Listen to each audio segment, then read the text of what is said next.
ओ जय श्री कृष्णा। आज मैं आपको उस वृक्ष के बारे में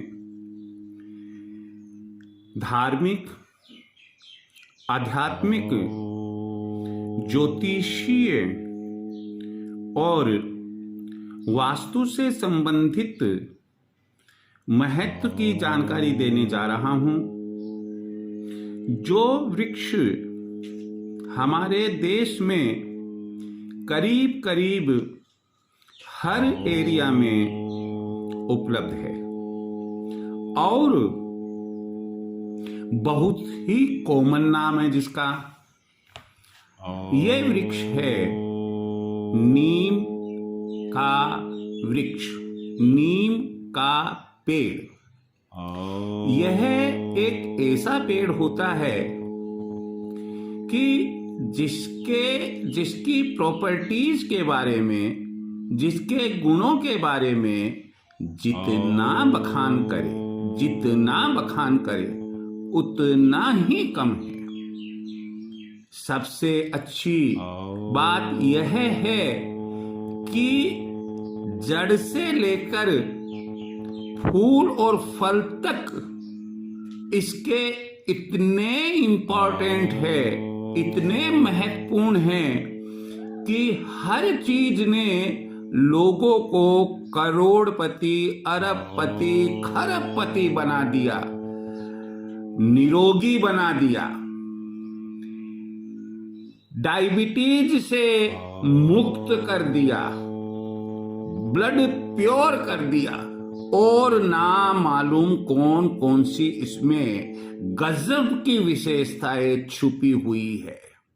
अब मैं यहां इसका बखान औषधीय रूप में आपके संग शेयर नहीं कर रहा हूं, बल्कि आपको मैं ये बताने जा रहा हूं कि इसका धार्मिक, आध्यात्मिक, ज्योतिषीय और वास्तु महत्व क्या है।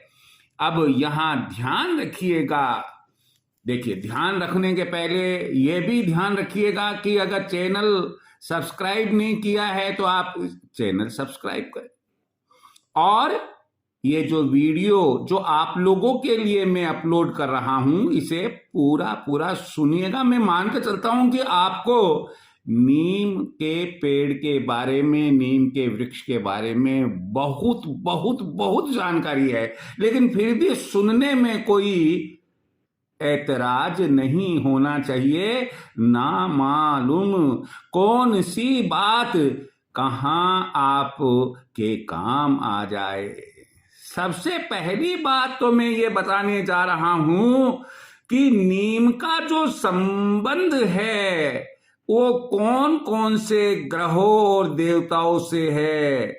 नीम का संबंध मंगल, जो सबसे ज्यादा क्रूर ग्रह है, मंगल, शनि, केतु, इन ग्रहों से।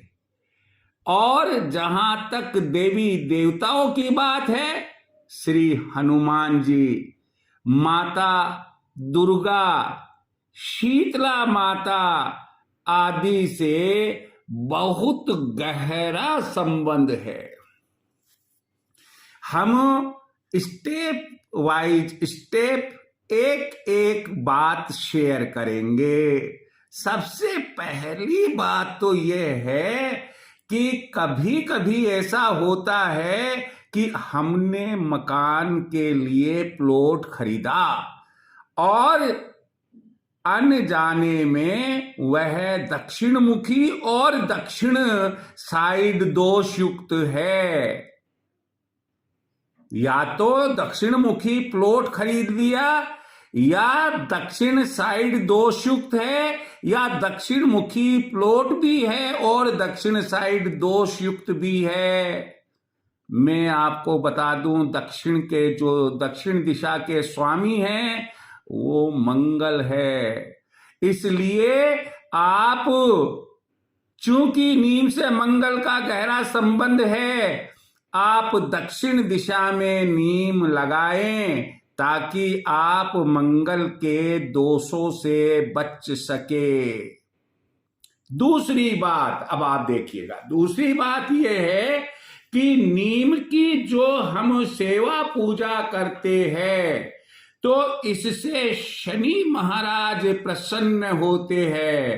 कहते हैं कि जिस घर में नीम हो या जिस घर के सामने नीम हो तो ऐसी परिस्थिति में यदि नियमानुसार उसकी पूजा अर्चना की जाती है और शनिवार की शनिवार सरसों के तेल का दीपक अर्पित किया जाता है, शनि महाराज की कृपा उस जातक पर, उस परिवार पर बनी रहती है।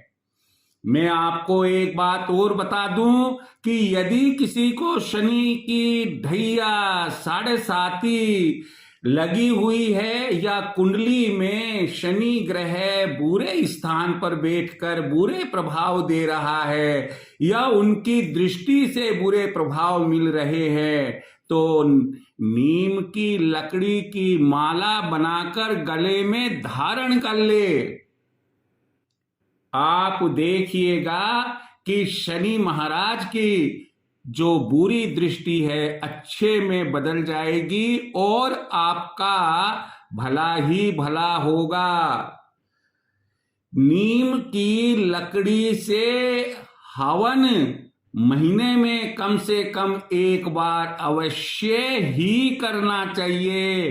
कहते हैं इससे भी शनि महाराज के दोष दूर हो जाते हैं।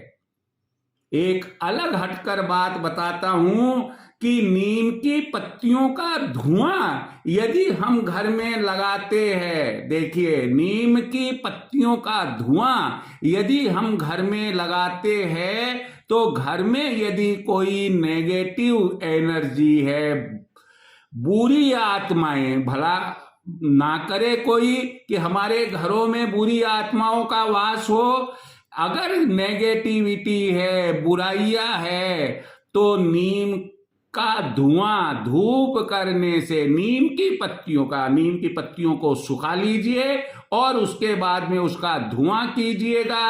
पक्की बात है नेगेटिविटी वहां से खत्म हो जाएगी।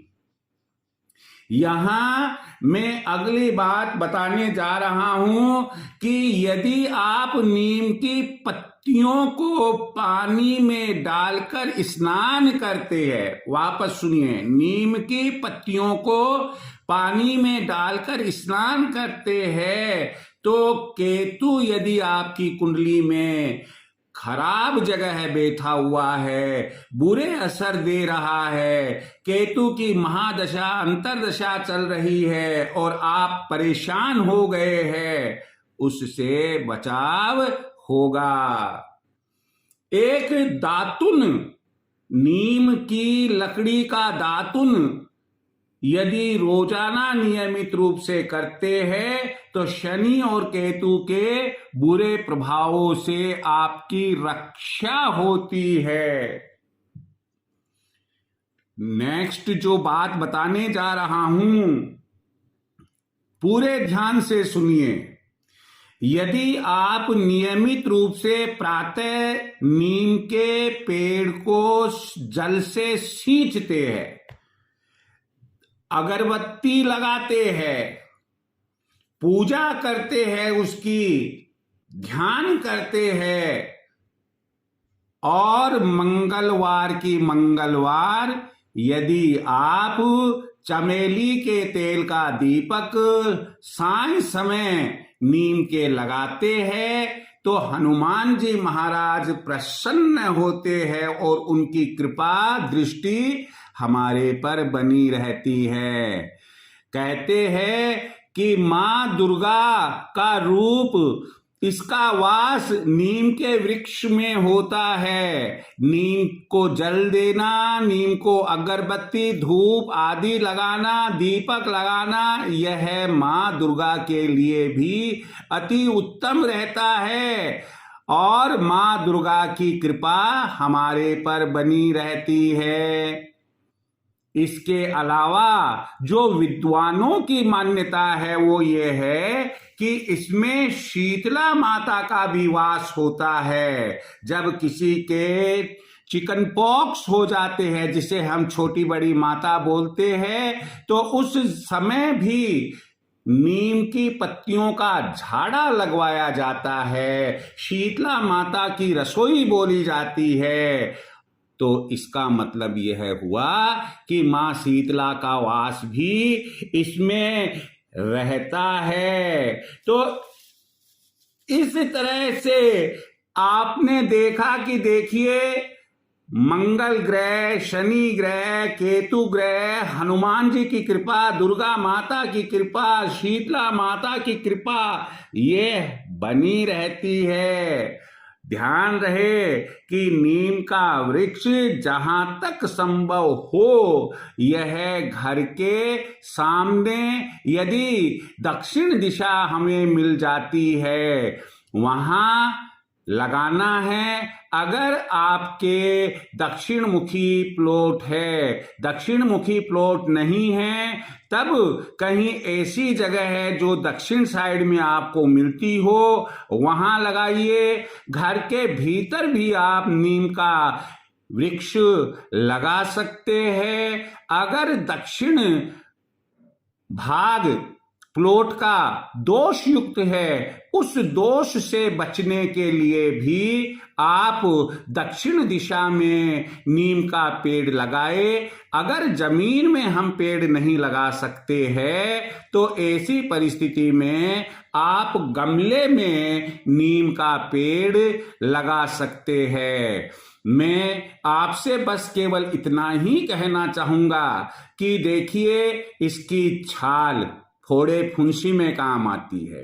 इसकी पत्तियां चैत्र माह में जब नहीं आती है, कोंपल आती है, खाने से कहते हैं ब्लड प्योर होता है। इसकी पत्तियों को यदि हम पानी में गर्म करके उबालकर उस पानी को दूसरे पानी में मिलाकर स्नान करते हैं, कहते हैं चर्म रोगों में फायदा होता है।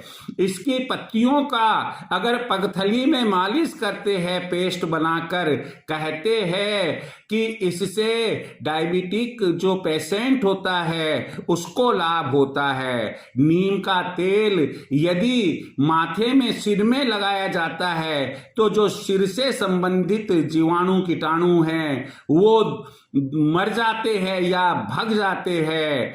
जब घर में कोई ऐसा काम होता है जिससे कि ऐसा माना जाता है कि वो घर कुछ समय के लिए पूजा पाठ के लिए अपवित्र हो गया था, जैसे मान लो घर में कोई डिलीवरी हुई, तो उन दिनों में सामान्यतया सनातन धर्म कहता है कि पूजा पाठ जब तक नहावन नहीं होता है नहीं कर सकते। तो नहावन के बाद में बांदरवाल भी जो बांधी जाती है वह नीम के पत्तों की श्रेष्ठ मानी जाती है। और इसके अलावा नीम के पत्ते का मंडप भी बनता है, नीम के पत्ते से तोरण भी लगता है, और नीम के पत्तों की बहुत बहुत अन्य खूबियां भी है। जड़ से लेकर, मैंने कहा जैसे फूल है, नीम के फूलों का यदि काजल बनाया जाए तो मैं समझता हूं कि विश्व का श्रेष्ठ काजल जो होता है वह नीम के फूलों से बना हुआ काजल जो है वह होता है।